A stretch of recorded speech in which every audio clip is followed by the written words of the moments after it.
Welcome and good evening, everyone. I'm overwhelmed to see everyone who is here tonight.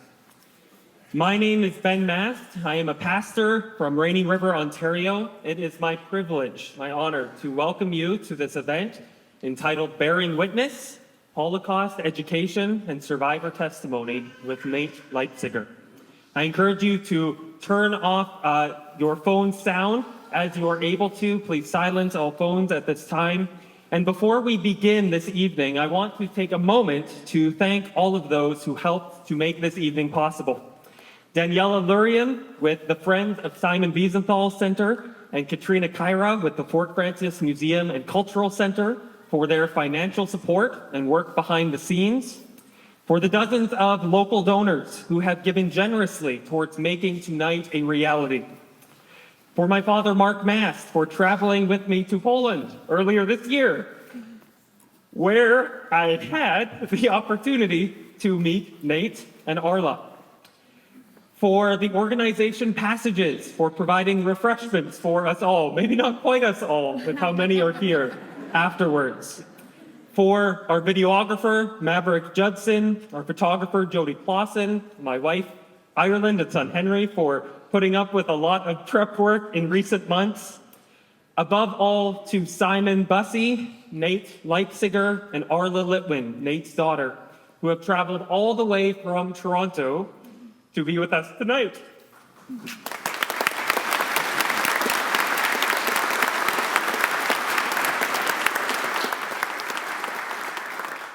I am so encouraged to see our community responding with stepping up and honoring their commitment in coming all this way.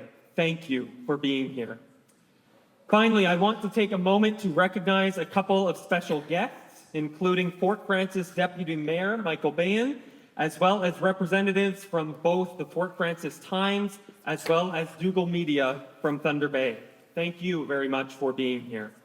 As we prepare to welcome Nate to the stage, I felt it would be important to take a moment to share just how this event came to be. It truly is a remarkable story. Around this time last year, I first learned about something called March of the Living, an annual program that brings thousands of people to Poland to educate them about the Holocaust and the very places where it happened, culminating with a march from Auschwitz I to Birkenau alongside Holocaust survivors. Struck by the urgency of this opportunity, as fewer and fewer survivors remain with us each year, I decided to participate, and my father agreed to join me. The months that followed were spent learning and preparing, and as I did, I was introduced to the story of Nate Leipciger, which you'll be hearing tonight. With many thousands of people present at the event, I did not expect to have any interaction with Holocaust survivors other than perhaps glimpsing them up on the stage during the ceremony. But that all changed on April 24 of this year, Yom HaShoah, Holocaust Remembrance Day, and the date of the March of the Living. While our group was waiting to pass under the main gate of Auschwitz I looked over to my left, and there, about 30 feet away, was sitting Mr. Leipciger. Hard to miss, wearing his iconic black cap. Hesitating, I went over to introduce myself, and though I urged him to remain seated, he stood up to his feet to shake my hand and embrace me in a hug. I thanked him for his strength in being there at 97 years old. I shared that I was there as a Christian, standing with him, as most of the participants there are Jewish. I also mentioned that I am a Canadian, just as he is, and that's when something amazing happened. He shared that he was from Toronto, and when he asked where I was from, I quickly said Rainy River, not expecting him to know where I was speaking about. But Nate stopped me. Of course, he said, Rainy River. I worked for decades in the hospital there, as well as the hospitals in Atikokan, to Lookout, and Fort Frances.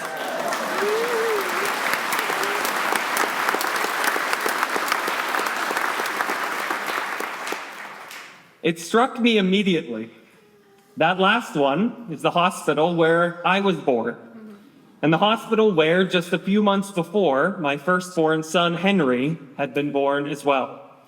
And in the perfect wisdom of God, it took coming all the way to Poland, standing not far from the Arbeit Machtfrei gate, which represents so much evil and death, to discover the role that this man and his survival through the horror of Auschwitz had played directly in my life. And not only in my life, but my son's life. And I know many of your lives here as well, even if you never knew it. And what a gift to be able to share that with him and to thank him. You'll briefly see a photo of our meeting behind me. I was deeply moved to tears. Nate's daughter, Arla, was there with him. She passed along their contact information, with the months since having been spent coordinating a visit to this area, the result of which you see tonight, bearing witness to the past within our present. So without waiting any longer, it is one of the greatest honors of my life to introduce to you a truly resilient and remarkable man, a father, grandfather, and great-grandfather, his victory over the Nazis, as he described to me last night, a Holocaust survivor, an advocate, an educator, a hero of mine, Mr. Nate Leipciger, accompanied by his daughter Arla in conversation with him. Let's welcome them up to the front.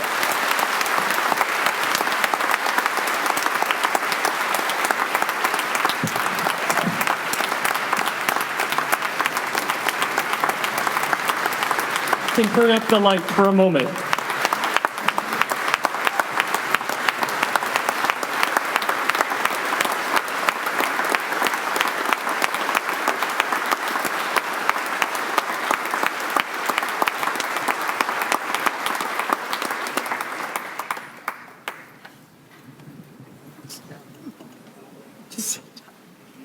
No, turn out the light.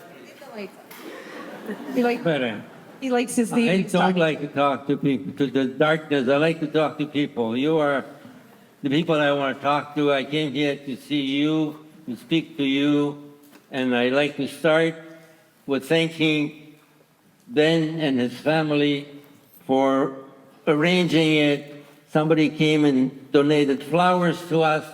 What a beautiful gesture. And I can tell you, I'm speechless. I'm speechless because I'm overwhelmed by your response. You voted with your feet. You came here to tell me that what I am doing is important.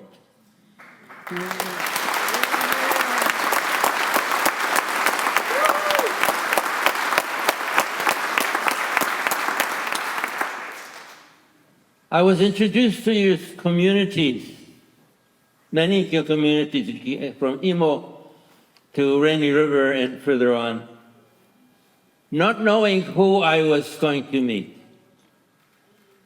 And what surprised me the most, I who came from Southern Ontario, Toronto, since 1948, where I encountered a lot of hatred and anti-Semitism.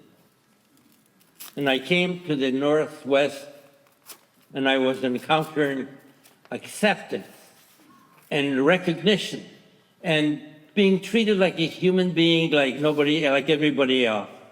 For this, you have changed my attitude to humanity. You have rescued me from the depth of deprivation, the depth of depression. Thank you. That's why I have my daughter here. So thank you very much for coming. You have made my world what it is today. And thank you again. Thank you again. Thank you. Okay. I asked Arla to be with me, and we'll have a conversation in what happened to me, and she'll direct me so that she keeps me on the narrow path and not overcome by emotion, which I'm right now. And it's a true emotion. your presence, you made me to cheer up, and I hope I will recover my past composure and let Arla take over. He doesn't get tongue-tied too often. He's really moved by the attendance here this evening. So I'm just going to very briefly tell you a little bit about Nate's life before the war. He was born in 1928 in a small town called Chodziu in Poland. For those of you who aren't good at math, that makes him 97. This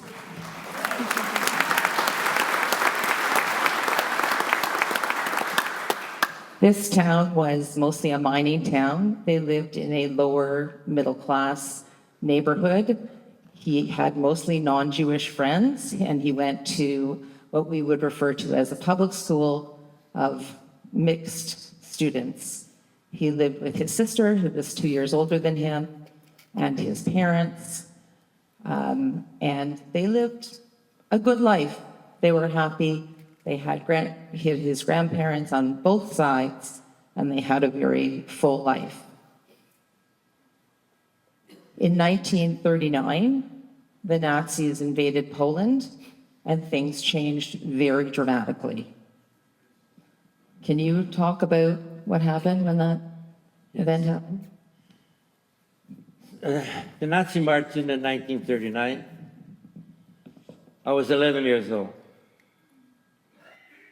I was moved into a different town because we lived on the border. And I was present when the Nazis marched in with their armament and their tanks and their motorized vehicles. It was overwhelming. And I could understand why the Polish army was so quickly defeated. They had thrown horses and wagons and horse-drawn cannons, and they were just outmaneuvered and outnumbered. My fascination with this as an 11-year-old boy was soon ended when the Nazis started to come into the courtyard of the Jewish homes and the apartment buildings and take out Jews with their prayer shawls and make them dance.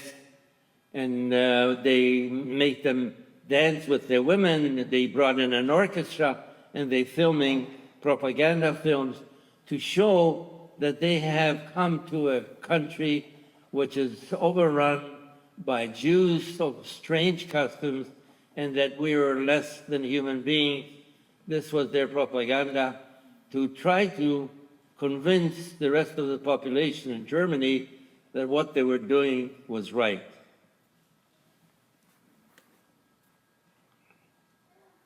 The thing changed very quickly. We were deported from our hometown. My father's store was confiscated. He was sent to a labor camp, and we had to resettle and to what was known as open ghetto, and being together with more concentrated and having much less space to live in. But that was still okay. Nobody threatened our life. And my father was in Germany working in a slave labor camp, but he was sending money to keep us support. And the Jewish family, the Jewish community, opened up soup kitchens for the family of those who were working in the German labor camp. So when you were in the Sosnovich ghetto, you were moved a number of times into smaller and smaller accommodations. Can you talk briefly about the final accommodation that you were in, the last place you were in the ghetto? So the interesting thing was happened at 1939, at the age of 11, the Nazis decided that Jews do not need an education. They closed all Jewish schools, religious schools, and public schools. So I was out of school, and we were running on the street. The Jewish community got together, and they decided that they can't have young kids running on the street, getting into gangs, getting into fights. They created trade schools, which the Nazis allowed, and I enrolled in a trade school to become an electrician's helper. So this, after 6 months course, I started working as an electrician's helper in a shoe factory, which was originally Jewish, was confiscated by the Germans, and now it's operated by a German person. And from there on, the ghetto became smaller and smaller. First we had one room or two rooms, then we had one room, then we had half a room. But it was still okay. We were together as a family. My father came back from the labor camp. I was working in the shoe factory. I had access to the black market, and I was earning a wage, and things were not too bad. And my mother was a magician. She created a meal out of nothing. Cauliflower was her mainstay, and she made cauliflower taste just like me. And as a matter of fact, today we had dinner, and it was called cauliflower steak, which reminded me of my childhood at a different time. So this is what it is. You know, in life, there are little things that remind you of where you were, who you are, and what you went through.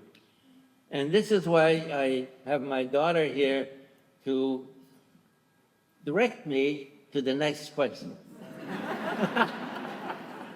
So on August 2nd of 1943, your family was taken from the ghetto. Can't hear you.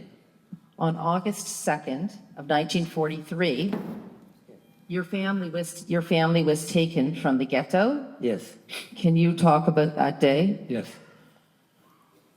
So many deportations from our hometown left, and what the Nazis were advertising is that they're going to the east, they're going to be resettled, they'll be offered jobs, and they'll be offered better lodging and more food. So a lot of people believed it, but some of us were skeptic. But nevertheless, we had no way of disproving of what was happening.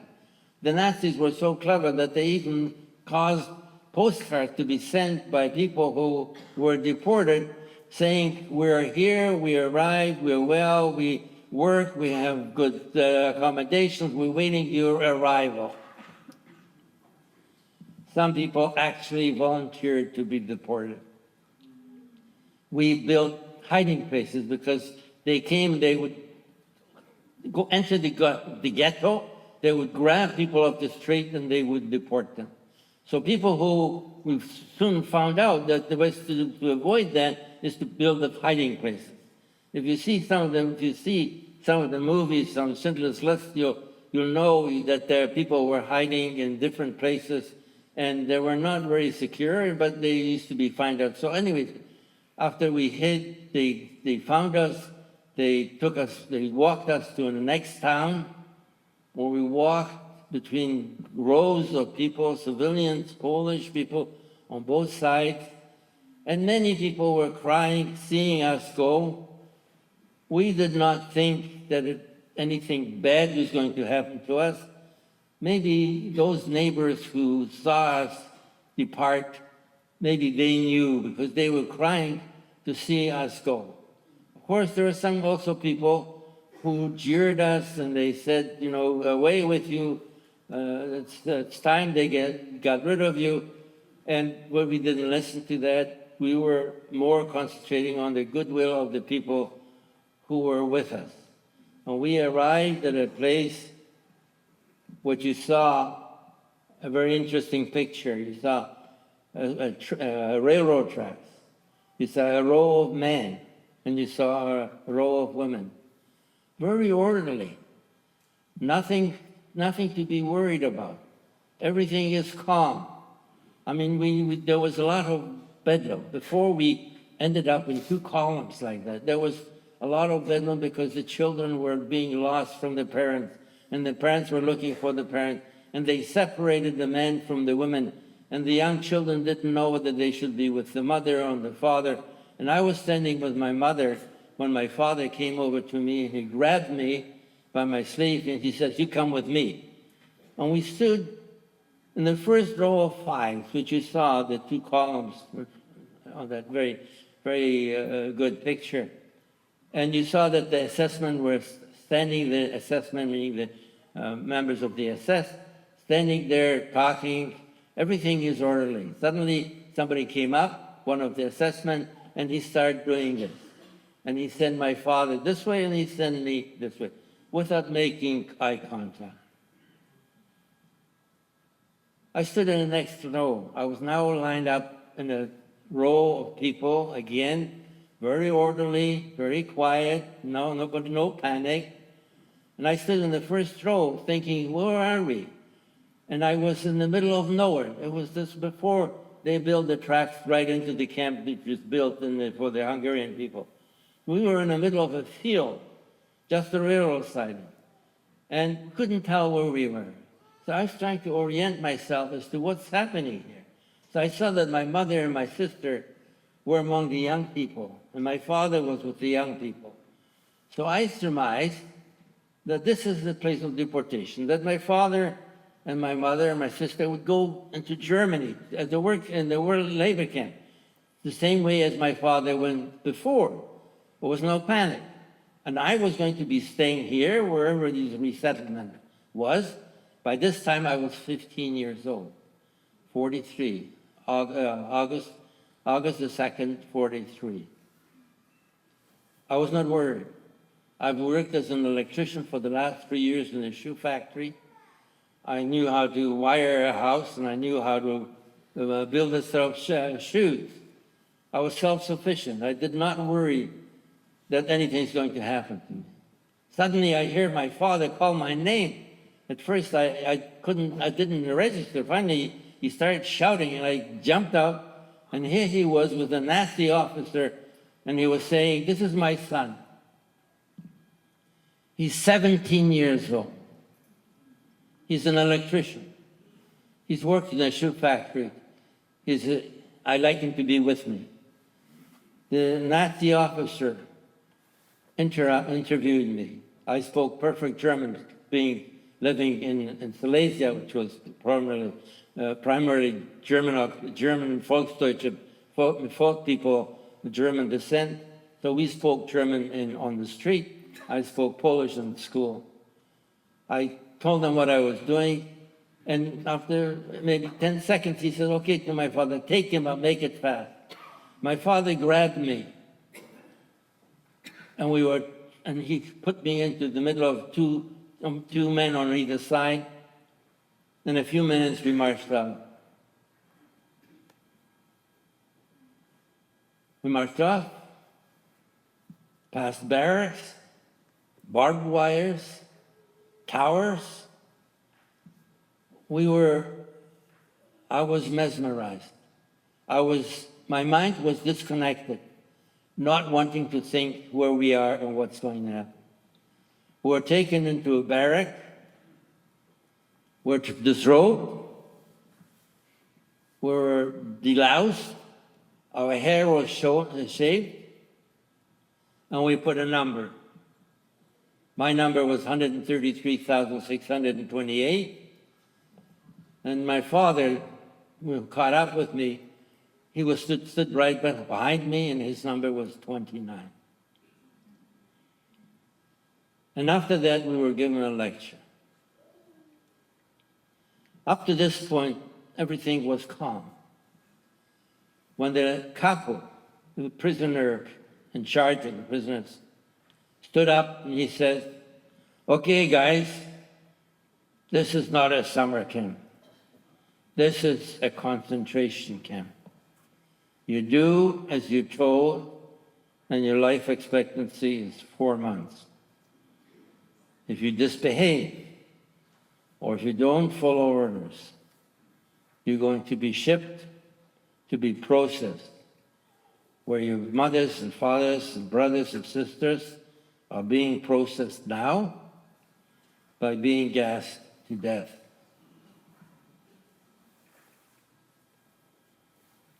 15 years old.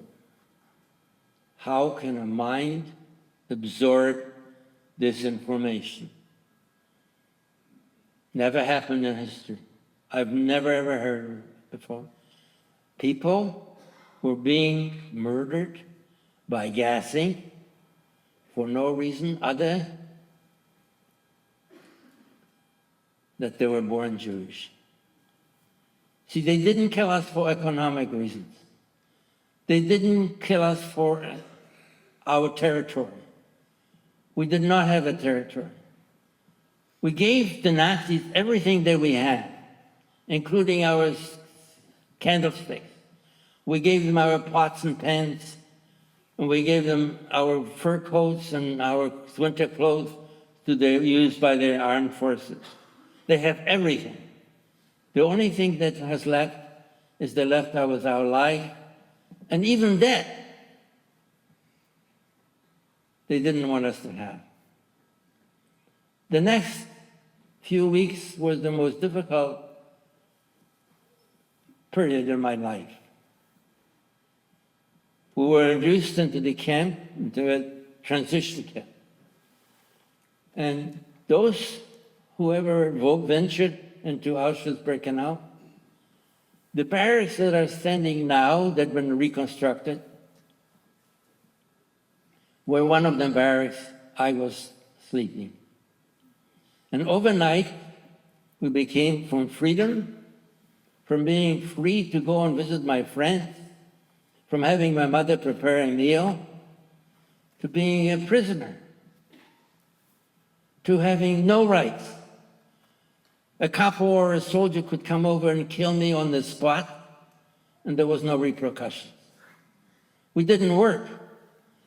We were just merchandise sitting till the capacity to gas us was available, or till we were sent out into a labor camp.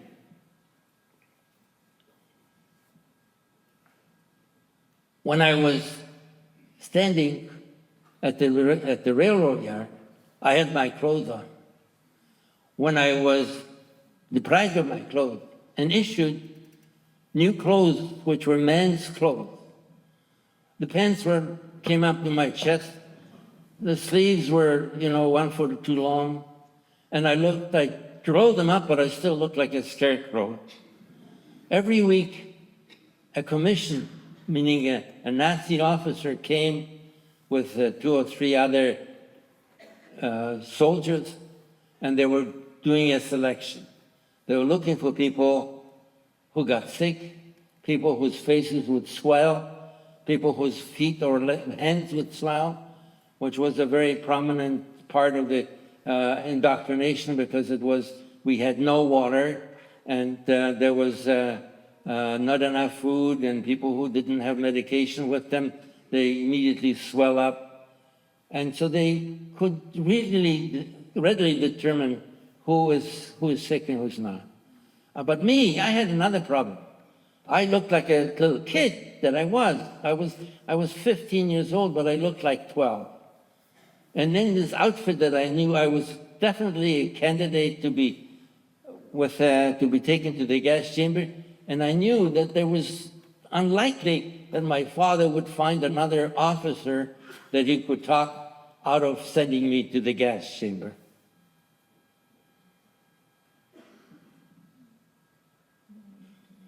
Okay. What? You want me to go on? So I just want you to move to how you got out of Auschwitz. Yes. So we were in the camp. Remember, they told you that you have 4 months. This was the 12th week that we were in camp.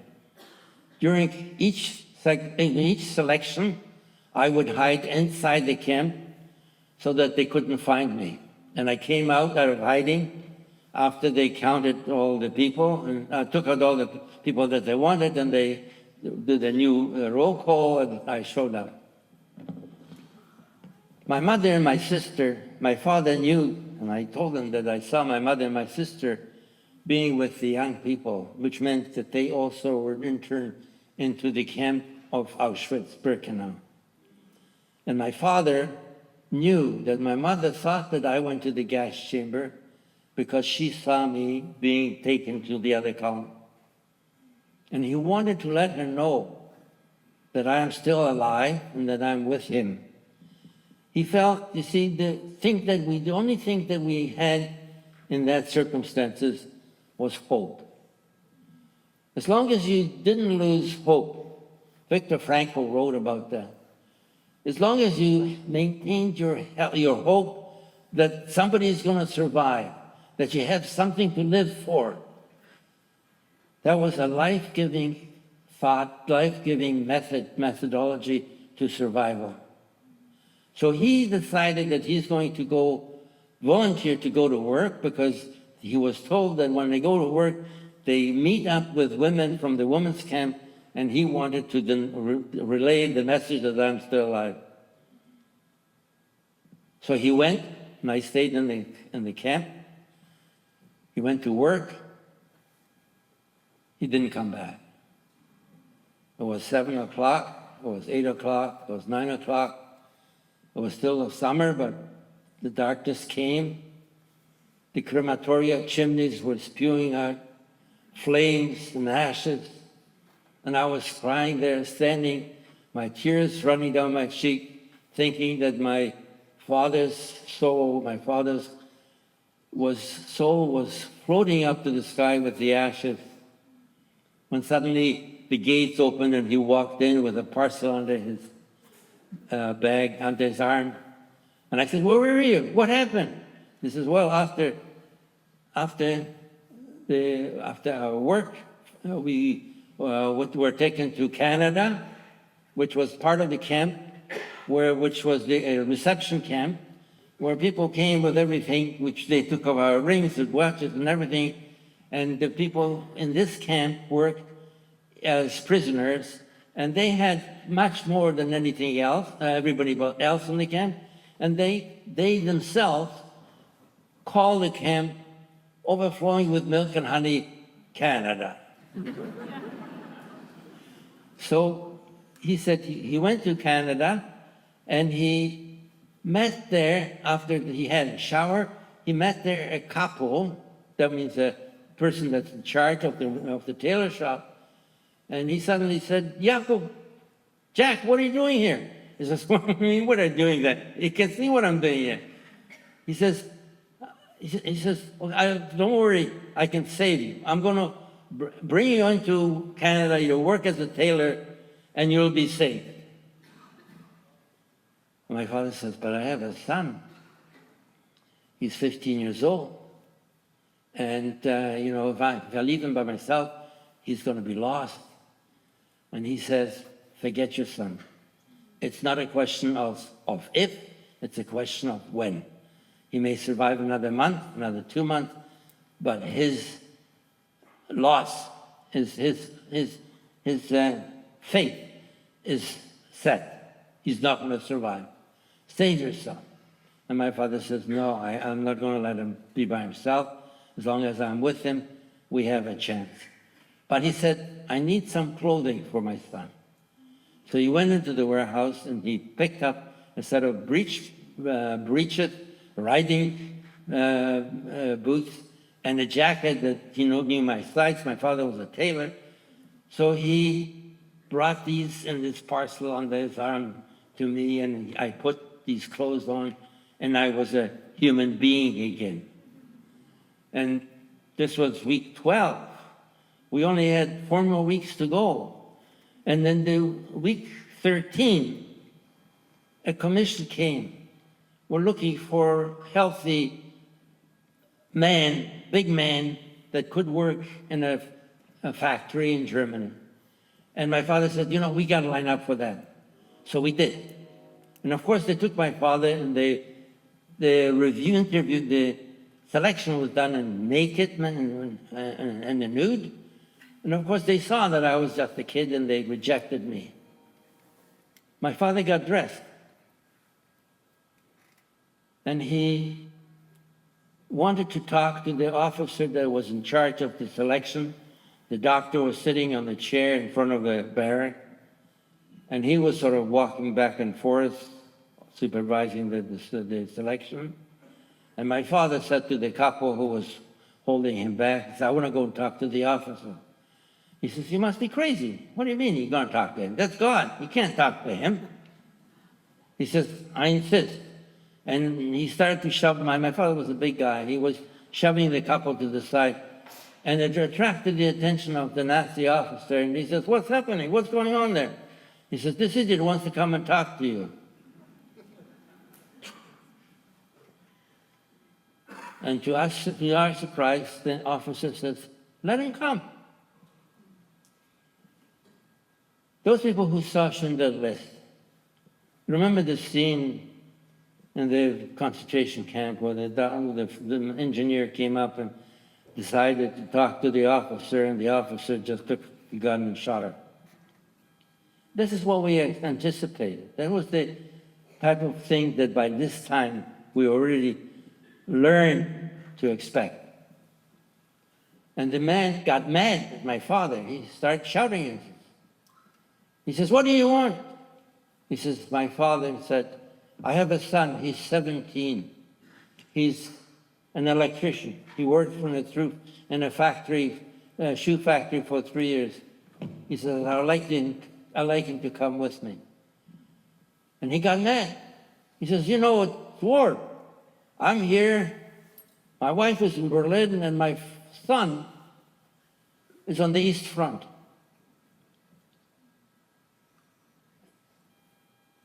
He stopped. Instead of taking out my gun, his gun and shooting my father, in a very calm voice, he said, where is he?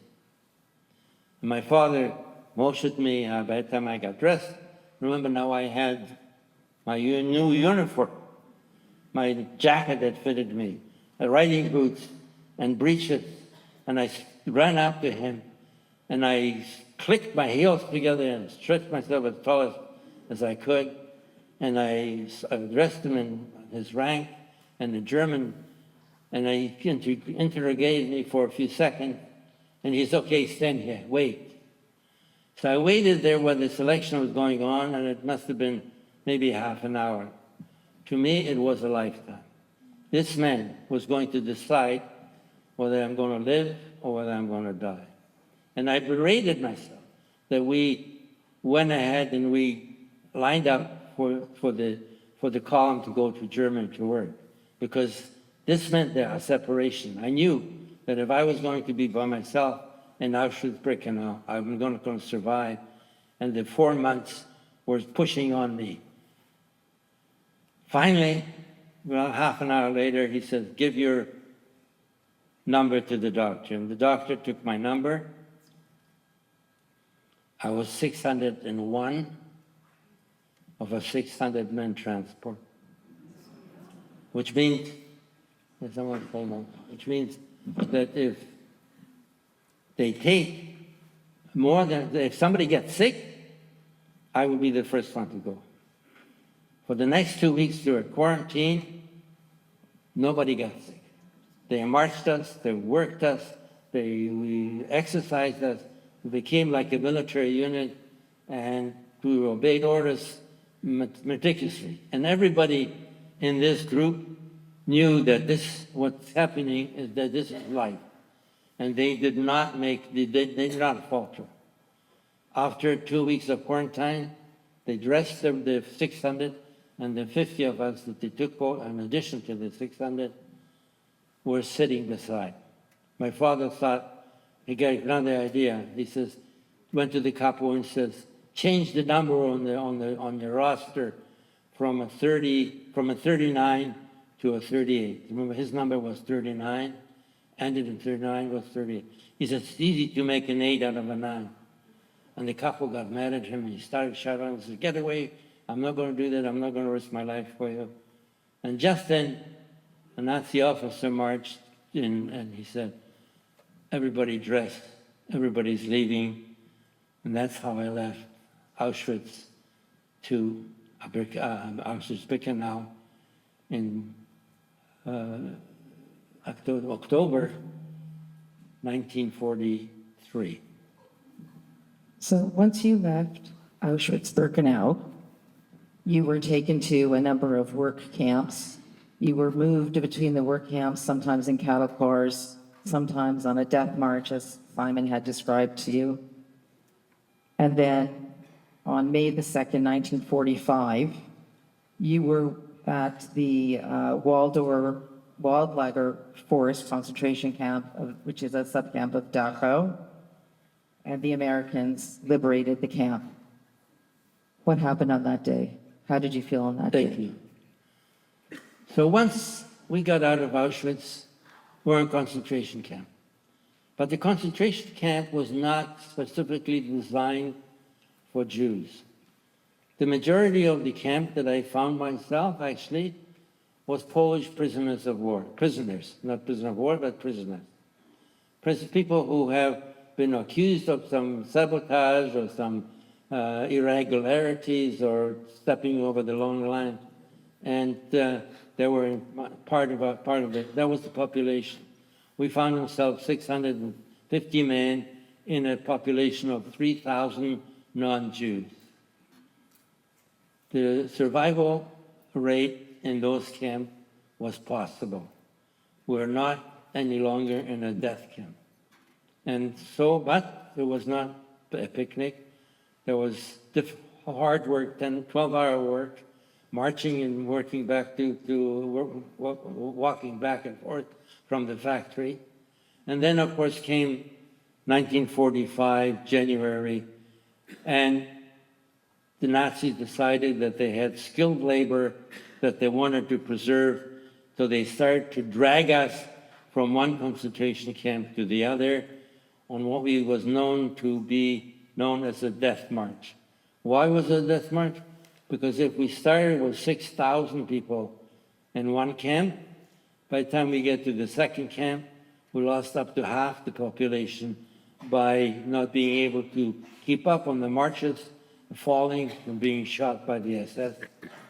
And so we went through camp and camp and camp, and I lost my privileges of working in a factory, and we were transported from Fünfteichen to Großrosen, from Großrosen to Flossenburg, from Flossenburg to Lauenburg, from Lauenburg finally to a subcamp of Dachau, Mildorf am Inn, and from there we were again transferred into a forest camp in the middle of the forest with huts underneath the underground. And there, by that time, I was totally depleted. My body was depleted. On the death march, I caught dysentery, and I couldn't keep any food in my stomach, and I was fading very quickly. When finally the camp was evacuated, and again by the intervention of a German Nazi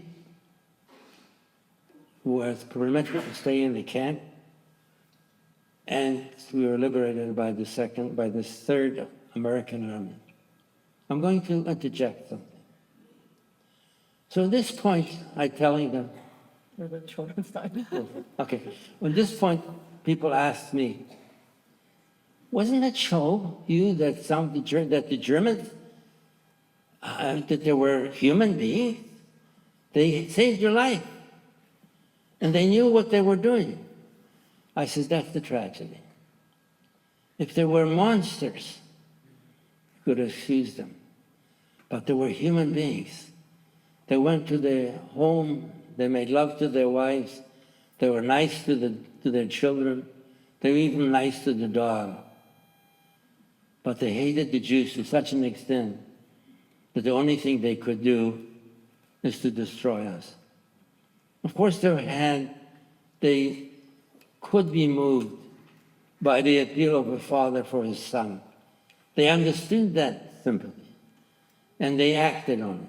So therefore, I'm saying that that's the biggest tragedy, that the crimes that the Nazis were committing were not done by monsters, but by human beings, with emotions, with brains, with education, There were doctors, engineers, and architects. And nevertheless, they succumbed to the hatred of Hitler and to his propaganda, and at all costs, they're going to destroy us, regardless of who we were, how useful we were. The only thing that they wanted to do is murder us.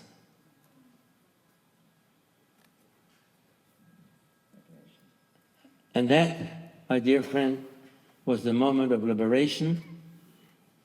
When the Americans came, they opened the gate, and they said, people came and said, if you're free, you can go. We were totally depleted. I was sick. My father and I, we embraced. We danced.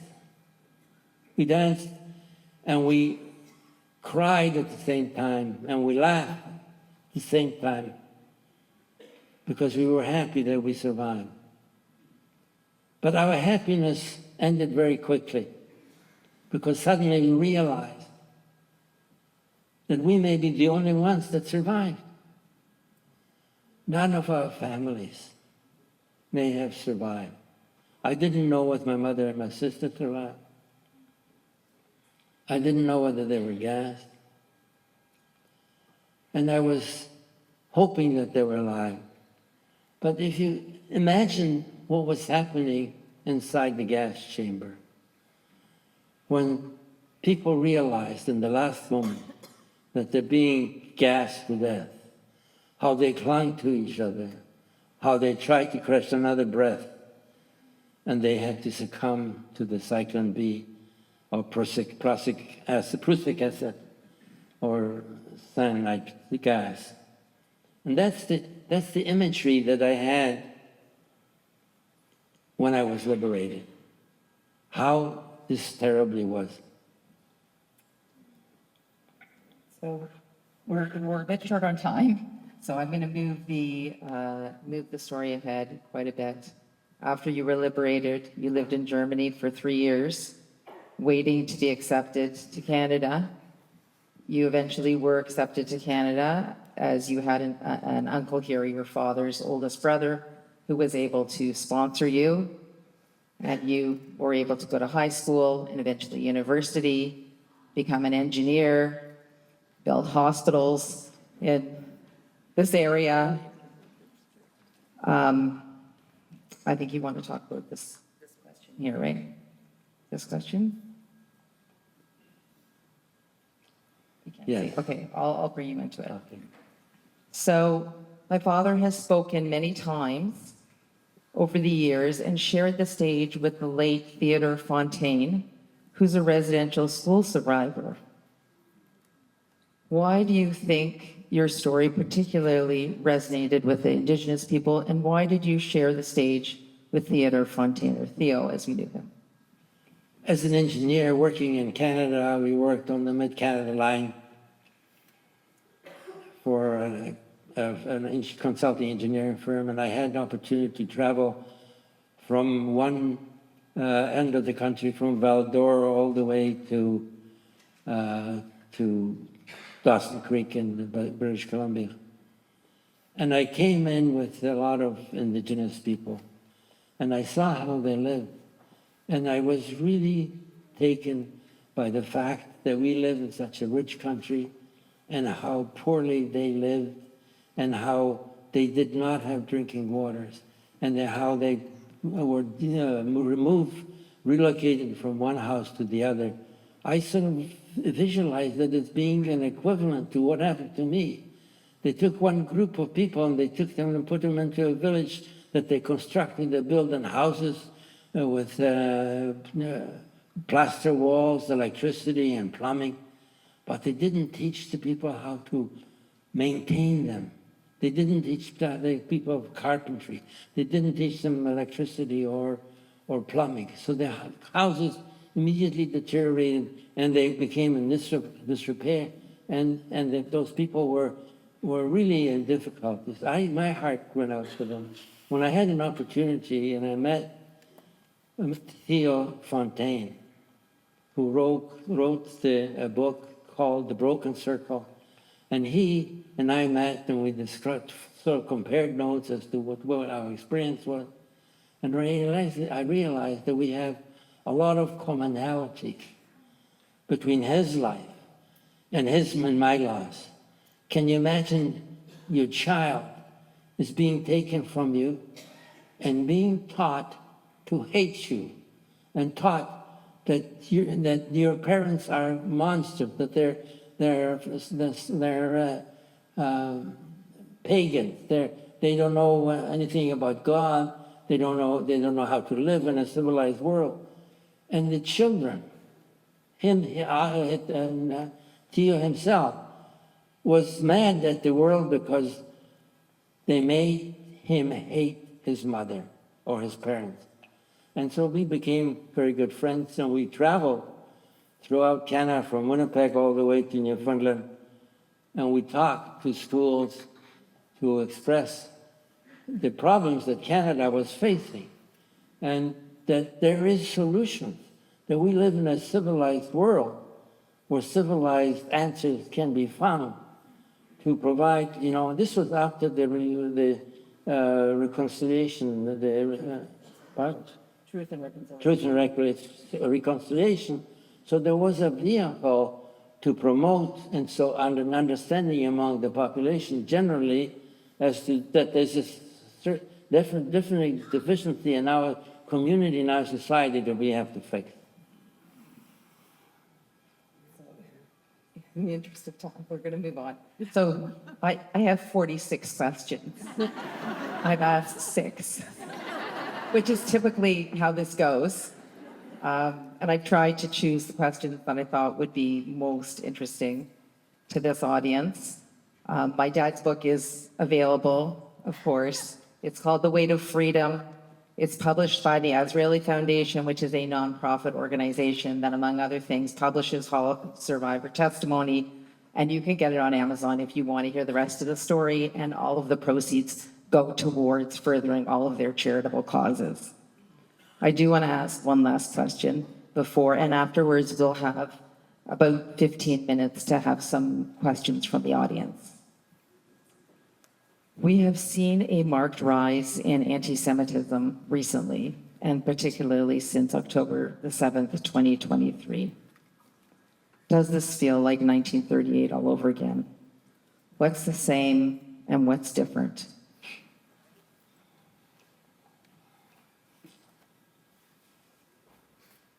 Two years or 1 year before October the 7th, I was at peace.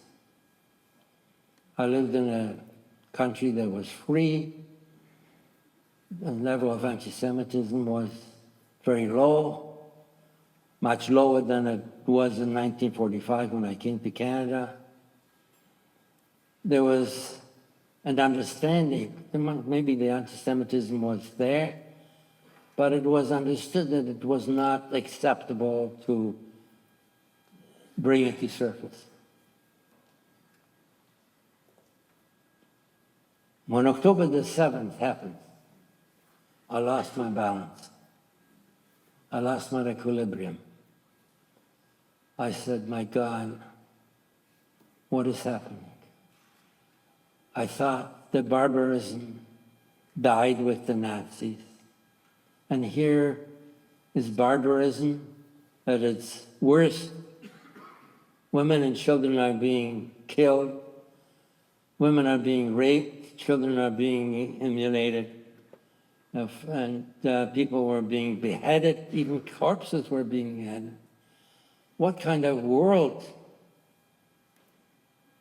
are we inheriting? And I was despondent. I really was despondent. I thought, my God, longevity has its price, and this is its price, that I have to see the destruction of our people, potential destruction of our people, a second time.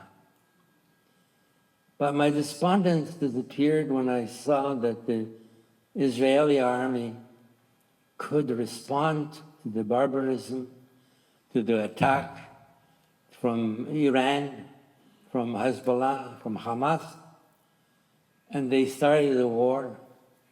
That was a war to eliminate the forces of evil that were threatening us again. And I hope you understand my feelings, that this was justified. That this is justified because I felt that if we had Israel in 1938 instead of 1948, the Holocaust would not happen. And there we were. And you know, the war, like any war, it's terrible. The propaganda that was emanated from from Hamas was terrifying.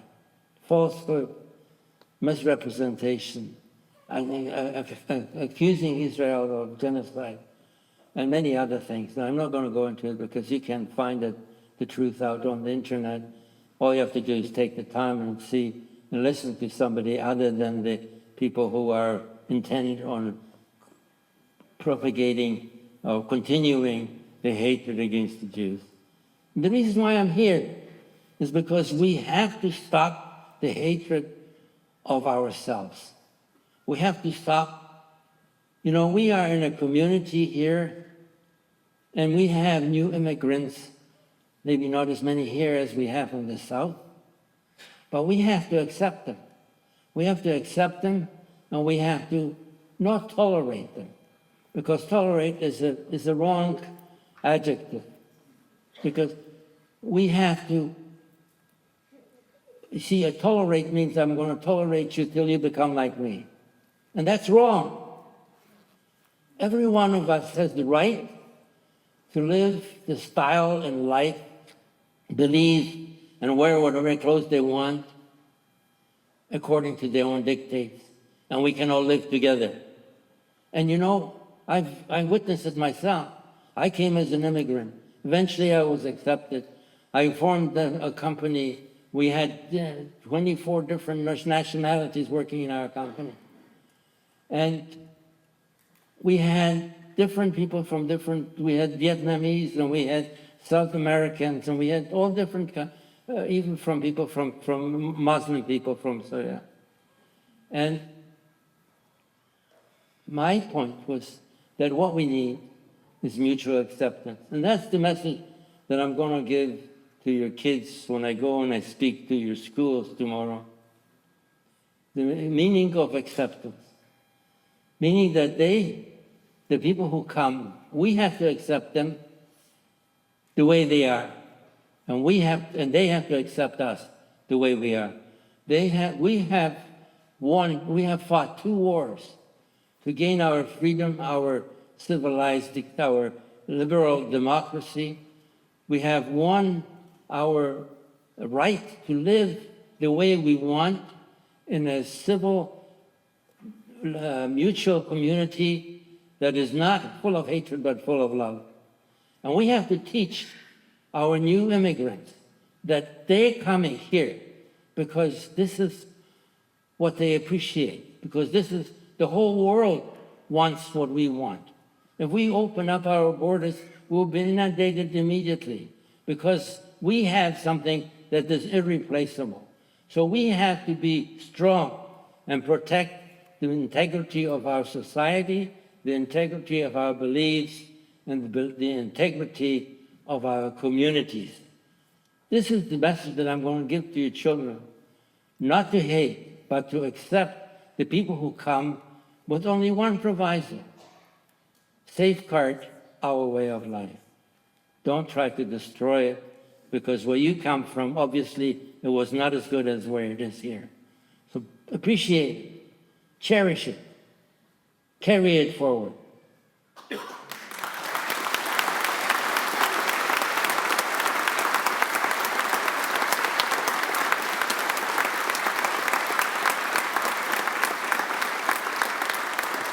Thank you. So we're going to take some questions from the audience. If any of you have a question about Nate's story, about anything that Nate has shared tonight, you can put up your hand, and I will bring the microphone over to you. I dearly want to know where we can buy. You've written a book, and where can we get it? It's on Amazon. It's on Amazon. So there is an audio version as well as the written version and a French version if you need it. You can just look up Nate Leipciger. The book is called The Weight of Freedom, Weight. And the audio book, my dad read the introduction, and then the rest is read by an actor. Also as known as the Weight of Freedom. All right, someone else. I don't think I missed it, but I am dying to know what happened to your mom and your sister. What happened to your mom and your sister? We were in great hope that they survived, having seen them in Auschwitz. In 1945, after 3 months in the hospital where I suffered from typhus fever and being saved by a nun who nursed me to health, I traveled by myself to Poland because my father was military age and the war was still going on, and Poland was occupied by the Soviet Union, and they grabbed anybody who came back from the concentration camp and they induced and put them into the army. So my father stayed behind. I went with him. When we went back, and of course I found out that they did not come back. Because when on the train, when we were going to Auschwitz, my mother in premonition said, after the war, we'll meet at her mother's neighbor. And when I got to the house, I couldn't go through the door, through the gate of the apartment, because I knew that the minute I go across that threshold, I'll find out the truth. We looked for my mother in different DP camps. We didn't find them anywhere. This was my last way of finding out. And I went, and I walked into, and I went to my grandmother's neighbor. And the minute that she opened the door, I knew what was the situation. My father was one of 8. There were 7 living in Poland. Each one had 2 kids. All of his family, including his parents, were murdered. My mother had two sisters who were hidden by righteous among the nation. And I have to talk about that for a minute before I tell you about what happened to my mother. My mother's sisters were known as the Polish intelligentsia. They were college educated. They had wonderful jobs, working as secretaries and assistants to the bosses, and mainly in the Polish industry, actually in the Polish monopolies. One was a forest monopoly, the other one was a chemical monopoly. And 2 Christian men saved these women by taking them from house to house, from place to place, in order that they should not be detected, they should not be found out. Those people, and there were many others throughout the countryside, who worked for the Jewish people, or who knew some of the people, or many instances, people who did not know anybody. And they took in the Jews at the threat of being murdered if they found out that they were hiding Jewish people. You know, and sitting here, I wonder how many of us would have done this fantastic thing to take in people that may be strangers, that are different customs, that are different religion, and save them and hide them among their own people. And if they found out that they were hiding them, they would lose their life and the lives of their family. This is the greatest expression of love that human kind can produce. This type of love for his other fellow man, to save them at the risk of their own family. I don't know, it's where that strength comes from. Some people say I had no choice. Some people say because I'm a Christian and it was my duty to preserve him. Even so, I didn't believe in the same thing that they believed, but they were human beings.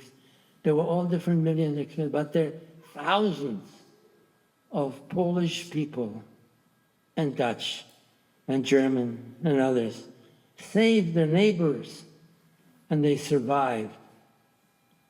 This, to me, was the greatest expression of human kindness, of human love. Unfortunately, my mother and my sister were not among the living. I found out from a woman who was in Auschwitz-Birkenau with them, and they told me that after the high holidays, which occurred October the 6th, while we were still in camp in Auschwitz-Birkenau, they took 6,000 women from the women's camp, and they tried to prove that they're stronger than our God, and didn't matter whether you pray to your God, we'll show you that we're stronger than God. And they gassed 6,000 women in one time, in 3 gas chambers. And the woman said that after the women were taken, they were not there.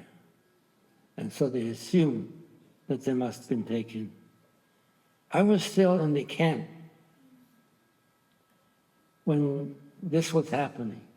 And they were running trucks with women, naked women, past our barbed wire, past our barbed wire fences.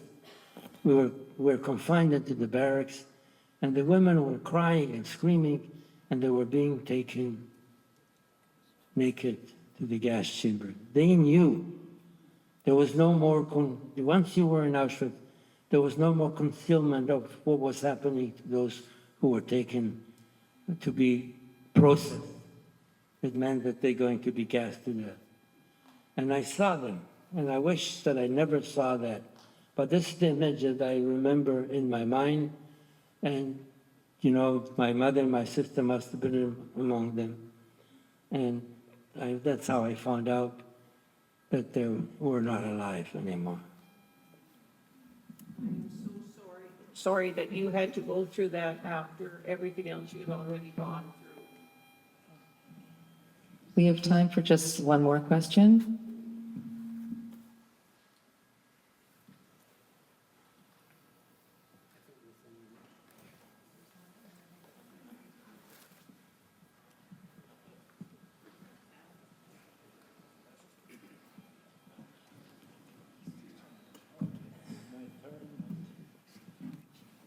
I really appreciated the story of Mr. Leipciger and you, the daughter.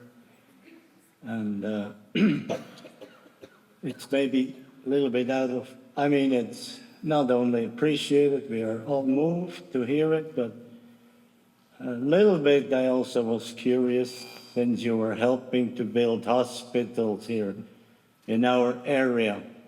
I was a little bit curious if that's a valid question. He was helping to build hospitals in our area, and I was just a little curious if he can tell us a little bit about what was his job as an engineer. Thank you. About your job of building hospitals in this area, and what was your job as an engineer, and what was your involvement with the hospitals? Thank you. Did you hear the question? The question is what? Yeah. It was after working for 10 years down south, when in 1967, I think, a gentleman from Sudbury came to Toronto looking for electrical mechanical engineer, and he was given references from the Toronto School Board that we were doing engineering for the school board. They recommended us, and we came, and it changed my life, because from then on, I was the representative together with my partner, Tom Saar, who was a Estonian Protestant. At that time, we had two other partners. We have Eugene Kuplinskas, who was Lithuanian, and he was a Lithuanian Catholic. And we had a Polish person called Ed Okens, and he was a Polish Catholic. And this was the four people that we started the company. And we decided that there would be no discrimination whatsoever, and that we would accept everybody who needed a job, provided that they qualified. We'll give them a job, regardless of color, regardless of religion, regardless of where they came from. And that's how we started this company.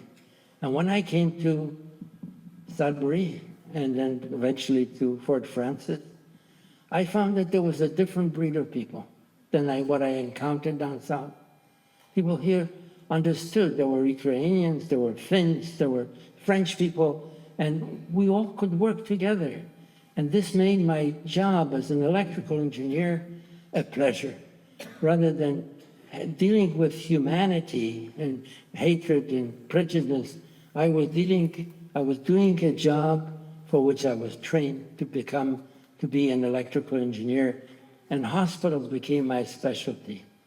We started working down south in hospitals and different Mount Sinai and General Hospital and Grace Hospitals, and this was my calling. So I became the hospital specialist in our firm, and Tom Saar, who was added my traveling companion, and we traveled for 30 years back and forth from Toronto to Sudbury to here to Fort Francis to Imo to Wawa to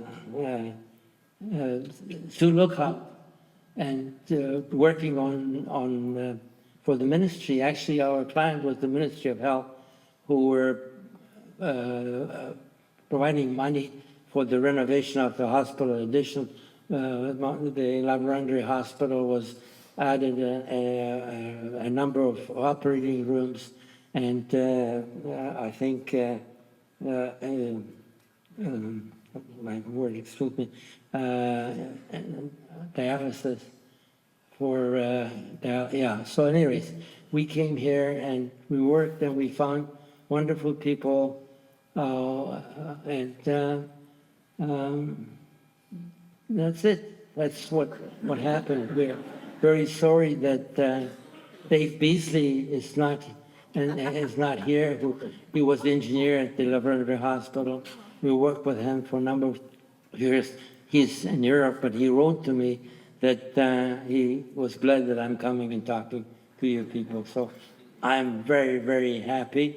And tomorrow when we go to schools, when we talk to your kids, we will give them a copy of my book to take home with them, so that they be able to share it with you, and hopefully you'll find some understanding. And then the only question that I have to finish on is, why am I doing it?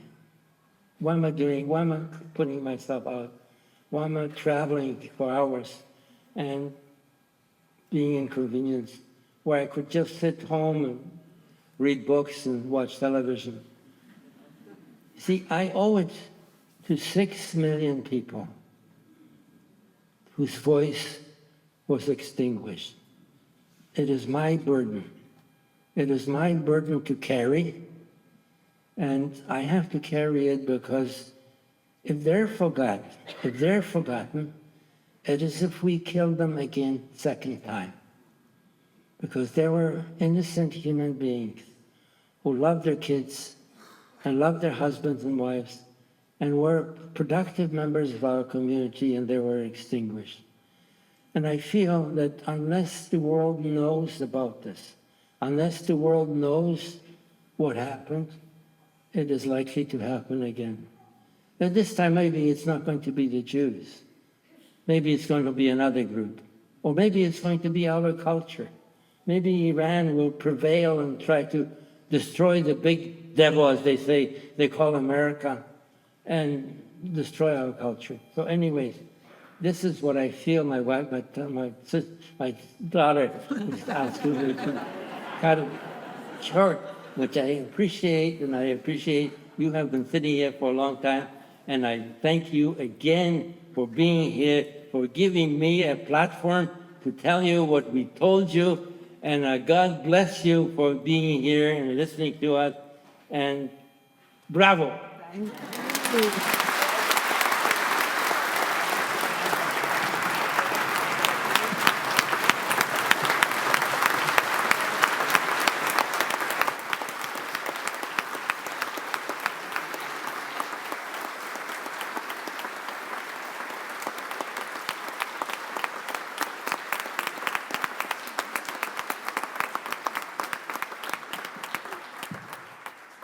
You may be seated for just a few more moments. Nate, you can stay up here actually for just another moment.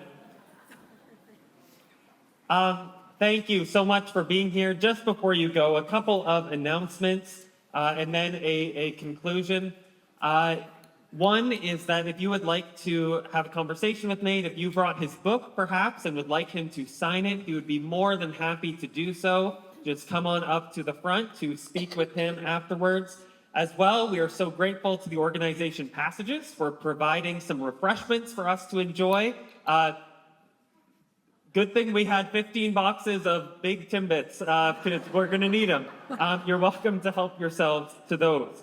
Last but not least, we recognize that not everyone who wanted to be here tonight was able to come in. And I am overwhelmed by that kind of a response. I thank you all again for that. But with that, I also want to extend the opportunity. If you know of anyone who wanted to be here tonight but was unable to, if you know of anyone who had to be turned away because there simply was no more room, not a single seat to be had, even up in the sound booth. If you know of anyone, you can invite them to join us at Cornerstone Christian School at 9 o'clock on Thursday. We're going to open that up to the public. We're going to allow the high schoolers to have the front seats and the direct connection to be able to ask questions, but you will all be welcome. Even if you want to come a second time, you'd be welcome to. But that will be Thursday at 9 o'clock at Cornerstone Christian School. Please communicate to those unable to be here tonight who wanted to be, that they are welcome to come out for that. Well, as we conclude our evening together, it is my honor to present to Mr. Leipciger on behalf of our MPP, Greg Rickford.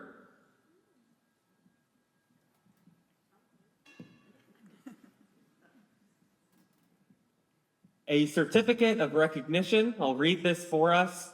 A certificate of recognition is hereby granted to Nate Leipciger for your selfless dedication and contributions to Holocaust education and your decades of work in engineering for our region's hospitals.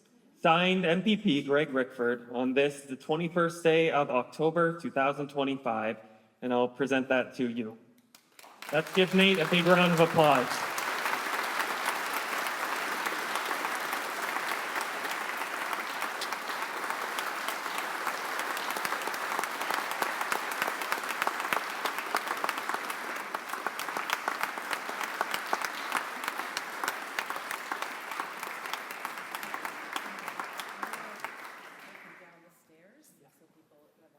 Great.